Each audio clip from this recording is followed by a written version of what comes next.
કૃપા કરીને થોડો સમય કાઢીને જરૂર વાંચો। 1. શિયાળાની ઋતુમાં રોગપ્રતિકારક શક્તિને મજબૂત કરવા માટે વિટામિન સી અને એન્ટીઓક્સિડન્ટથી ભરપૂર ફળો ખાવા જોઈએ। સંતરામાં વિટામિન સી સારી માત્રામાં હોય છે। આ સિવાય રોગપ્રતિકારક શક્તિ વધુ મજબૂત બને છે। 2.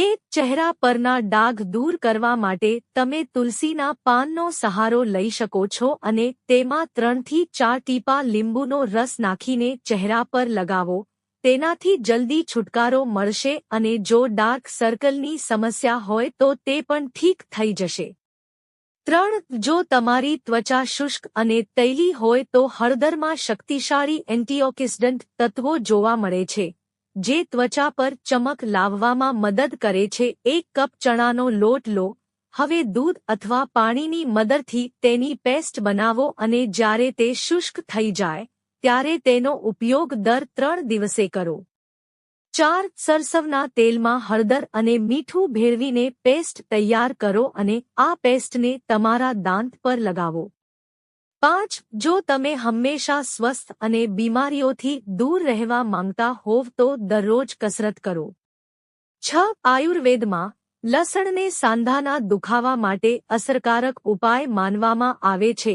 જો તમે વારંવાર સાંધાના દુખાવાથી પરેશાન છો તો તમે લસણનું સેવન કરી શકો છો। દરરોજ સવારે આ છોડની 2 થી 3 કળીઓ ખાઓ। સાંધાના દુખાવામાં રાહત મળે છે। 7. ખાટા ફળોમાં વિટામિન સી પુષ્કળ પ્રમાણમાં જોવા મળે છે જે સામાન્ય શરદી અને ફ્લૂને દૂર કરવા માટે મદદરૂપ છે। 8. તુલસીના પાનનો ઉકાળો પીવાથી ઉધરસ અને શરદીમાં રાહત મળે છે। 9. જો તમને એલર્જીની સમસ્યા હોય તો લીમડાના પાનને 6 થી 8 કલાક સુધી પાણીમાં પલાળીને તેની પેસ્ટ બનાવીને ત્વચા પર લગાવો। મિનિટ માટે તેને ત્વચા પર રહેવા દો અને પછી તેને ઠંડા પાણીથી ધોઈ લો।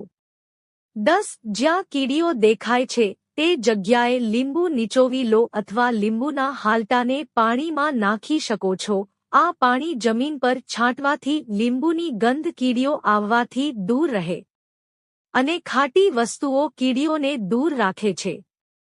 11. કાચું દૂધ અને ગ્લિસરીન બંને ત્વચાની ભેજને જાળવવામાં મદદ કરે છે અને આ માટે એક બાઉલમાં 2 થી 3 ચમચી ઠંડુ કાચું દૂધ લો અને તેમાં અડધી ચમચી ગ્લિસરીન નાખીને બરાબર મિક્સ કરી લો। સ્વચ્છ ચહેરો સારી રીતે લગાવો અને અડધા કલાક પછી ચહેરો ધોઈ લો।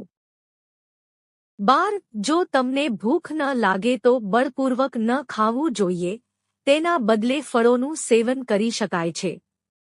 13. ઘણા લોકોને જમ્યા પછી ચા કે કોફી લેવાની આદત હોય છે પરંતુ આવું કરવું ખોટું છે। તેના બદલે તમે જમ્યા પછી લીંબુ પાણી અથવા લસ્સી પી શકો છો। તેનાથી શરીર ઉર્જાવાન રહેશે। 14. કબજિયાતથી પીડાતા લોકો માટે દેશી ઘીનું સેવન કરવું। 15. ગુલાબજળનો ઉપયોગ કોમળ અને ચમકદાર ત્વચા માટે કરવામાં આવે છે। તેમાં એન્ટિસેપ્ટિક ગુણ હોય છે જે હોઠને ચમકદાર બનાવે છે। તેથી તમે તેને દરરોજ રાત્રે સૂતા પહેલા હોઠ પર લગાવી શકો છો। 16. નિષ્ણાતો કહે છે કે ફળો ખાધા પછી પાણી પીવાથી પાચનતંત્ર યોગ્ય રીતે કામ કરતું નથી જેના કારણે પેટમાં રહેલું ભોજન યોગ્ય રીતે પચતું નથી જેના કારણે ગેસ અને એસિડિટીની સમસ્યા થઈ શકે છે। 17. આદુનું પાણી અપચો, કબજિયાત, સોજો, ઉલટી, ઝાડા અને ઉબકા જેવી સમસ્યાઓને દૂર કરવામાં ખૂબ જ મહત્વપૂર્ણ ભૂમિકા ભજવે છે।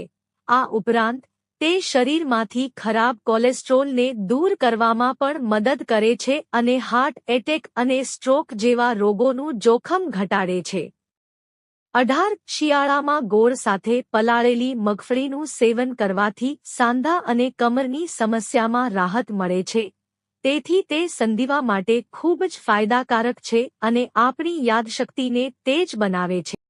19. જે મહિલાઓ મેદસ્વી હોય છે તેમણે તેમના આહારમાં કેપ્સિકમ અને કાકડીનું સેવન કરવું જોઈએ અને બને તેટલું ઘરનું કામ કરવું જોઈએ।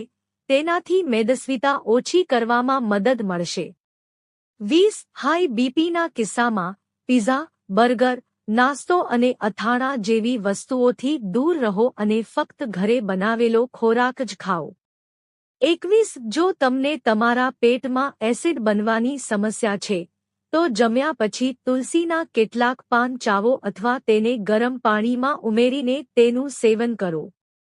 22 ડાર્ક સર્કલ દૂર કરવા માટે બદામ તેલના 2 થી 3 ટીપા તમારા હાથ પર લો અને આંખોની નીચે હળવા હાથે માલિશ કરો. થોડા જ દિવસોમાં તમને ફરક દેખાવા લાગશે. 23 જો તમે રાત્રે સૂતા પહેલા કાચા દૂધનો ઉપયોગ કરશો તો તમારી ત્વચા સવારે ખૂબ જ કોમળ અને ચમકદાર રહેશે. 24 નારિયેળના તેલથી માલિશ કરવાથી વાળ મજબૂત થાય છે. 25 પેટના દુખાવાથી રાહત મેળવવા માટે તમે 1 ગ્લાસ ગરમ પાણીમાં 1 ચપટી હિંગ નાખીને તેને સારી રીતે મિક્સ કરીને દિવસમાં 2 થી 3 વખત પીવો. પેટમાં દુખાવો થશે. 26 ખૂબ ગરમ ખોરાક ખાવાથી તમારા પેટને નુકસાન થઈ શકે છે. તમને ઘણી સમસ્યાઓનો સામનો કરવો પડી શકે છે. તેથી તમારે વધુ ગરમ ખોરાક ખાવાનું ટાળવું જોઈએ. 27 સવારે મોડે સુધી સૂવાથી તમારા વ્યક્તિત્વ અને કાર્યક્ષમતા પર નકારાત્મક અસર પડે છે. 28 લીંબુનો રસ અને એલોવેરામાં એન્ટીબેક્ટેરિયલ અને એન્ટીઓક્સિડન્ટ ગુણ હોય છે અને ફ્રીકલ્સની સમસ્યાને દૂર કરે છે. 1 બાઉલમાં લો એલોવેરા જેલ અને 1 ચમચી લીંબુનો રસ. તમે તેમાં ગુલાબજળના થોડા ટીપા પણ ઉમેરી શકો છો અને આ મિશ્રણનો નિયમિત ઉપયોગ કરવાથી તમને જલ્દી છુટકારો મળશે, કરચલીઓ મળશે. 29 શિયાળાની ઋતુમાં આર્થરાઇટિસની સમસ્યા ખૂબ વધી જાય છે. આવા સમયે તલનું ઓઇલ જ સેવન કરવાથી સાંધાના દુખાવાથી છુટકારો મેળવવામાં ફાયદો થાય છે. એવા પોષક તત્વો હોય છે જે હાડકાને મજબૂત બનાવવામાં મદદ કરે છે. 30 તૈલી ત્વચા પર મુલતાની મિટ્ટીનો ફેસ પેક લગાવવાથી વધારાનું તેલ દૂર થાય છે. 31 તલ અને ગોળ બંનેને કેલ્શિયમના સારા સ્ત્રોત માનવામાં આવે છે. તલના લાડુને આહારમાં સામેલ કરવાથી હાડકાને નબળા પડતા અટકાવી શકાય છે. 32 દાળ અને રોટલી ખાવાથી વ્યક્તિ ભાગ્યે જ બીમાર પડે છે. 33 ધાણાના પાન ખાવાને સ્વાદિષ્ટ બનાવવાની સાથે સાથે સ્વાસ્થ્ય માટે પણ ખૂબ જ ફાયદાકારક સાબિત થાય છે. પેટનું ફૂલવું વગેરે જેવી સમસ્યાઓથી રાહત અપાવવામાં મદદ કરે છે. 34 જો તમે રાત્રે ભાતનું સેવન કરો છો તો તમને ડાયાબિટીસ, અસ્થમા જેવી બીમારીઓનો ખતરો રહે છે અને સાયન્સની સમસ્યાથી પીડિત વ્યક્તિએ પણ ભાત ખાવાનું ટાળવું જોઈએ. જો તમને આ વિડિયો ગમ્યો હોય તો લાઇક કરો, મિત્રો સાથે શેર કરો અને ચેનલને સબસ્ક્રાઇબ કરો. ધન્યવાદ.